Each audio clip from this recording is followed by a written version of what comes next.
I modified the me-seek since you can't leave the garage. They should mimic every action. I'm a Rick and Morty fan. No, I don't have a tattoo or run around screaming wubba-lubba-dub-dub or I'm Mr. Meeseeks, look at me. But I get it.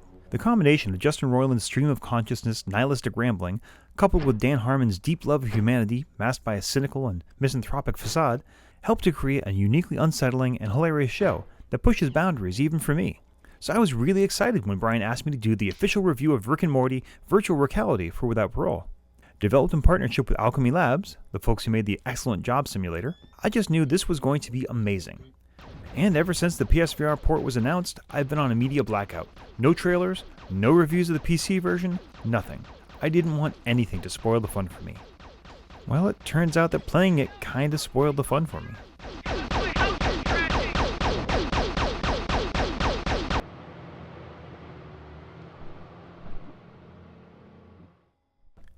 You play as a clone of Morty, given the challenging task of doing Rick's laundry.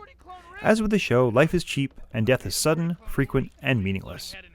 And you're immediately killed by Rick as soon as you finish your first task. This sends you to a bureaucratic purgatory where you have the choice to return to life and continue working with Rick. I won't get too involved with the plot, but there are some legitimately laugh-out-loud moments, and fans of the show will be rewarded by references and in-jokes aplenty. The Rick and Morty humor is absolutely present, but it's a little slower and a little less anarchic. It feels a little more controlled in the show, but still darkly funny. Gameplay consists of a series of, for the most part, well-designed puzzles and minigames, in which you use the wide variety of Rick's inventions to complete a series of tasks he sends you. Most of the object interactions feel good. Clearly, Alchemy figured things out with Job Simulator.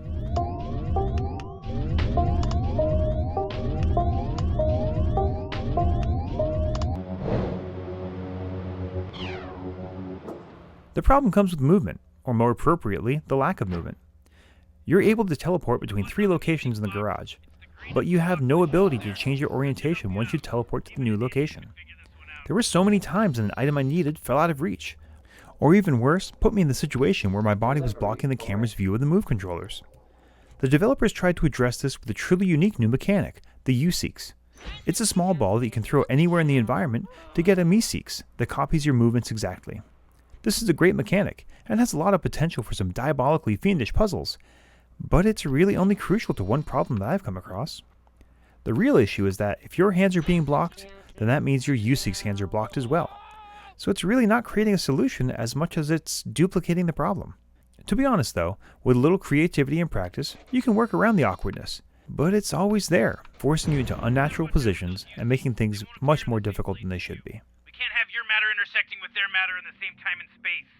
You know, this is like some kind of time cop situation.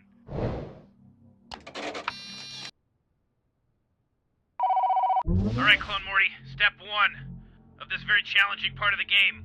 Attach the device to the bottom of the plunger.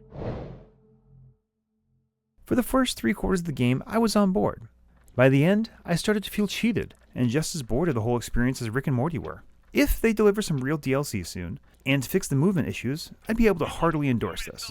But as it stands now, with the short length and the navigation issues, as much as it kills me, I have to say that this one is only for the Uber fans.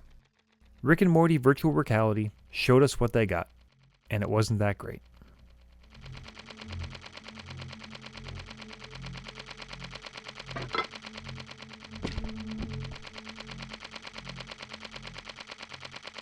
Jeez, Beth, the apple doesn't fall far from the tree.